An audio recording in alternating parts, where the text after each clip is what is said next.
จะทำวิธีต่างๆให้เธอนั้นรักฉันพยายามทุกวันมอบให้ทุกอย่างที่เธอต้องการเหมือนอยู่บนสะพานที่มีปลายทางคือใจของเธอแล้วก็คิดและหวังจะนำเอารักเธอนี้ไปให้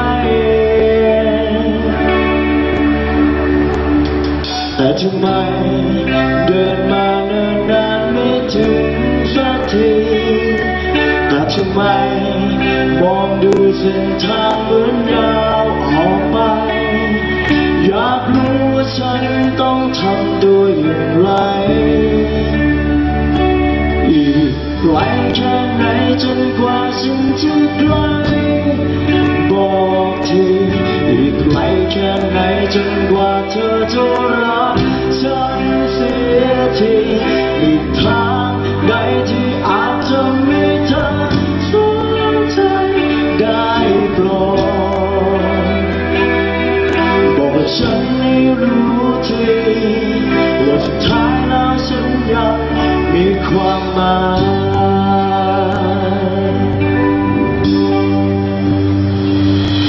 ฉันไม่คิดยอมแพ้ฉันเพียงแต่อ่อนล้าแค่เท่านั้น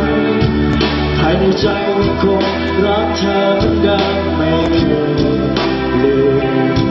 คงจะดีไม่น้อยที่เธอบอกความในใจรับรู้ความในใจของเธอเหตุผลต่างๆที่ยังซ่อนไว้ว่าทำไมเดินมาเดินนานไม่ถึงสักทีแต่ทำไมมองดูเส้นทางเหมือนยาวออกไปอยากรู้ว่าฉันต้องทำตัวอย่างไรไกลแค่ไหนจนกว่าฉันจะไกลบอกทีไกลแค่ไหนจนกว่าเธอจะรักฉันเสียทีหาใครที่อาจทำให้เธอสนใจได้โปรดบอกว่าฉันให้รู้ทีว่าสุดท้ายแล้วฉันยังมีความหมาย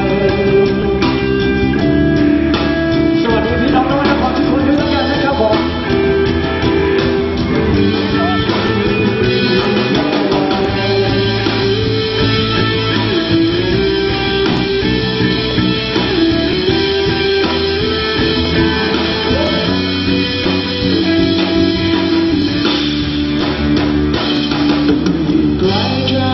จนกว่าฉันจะไกล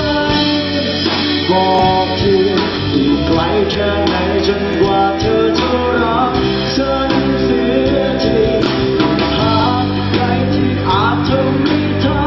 สนใจได้โปรดบอกฉันให้รู้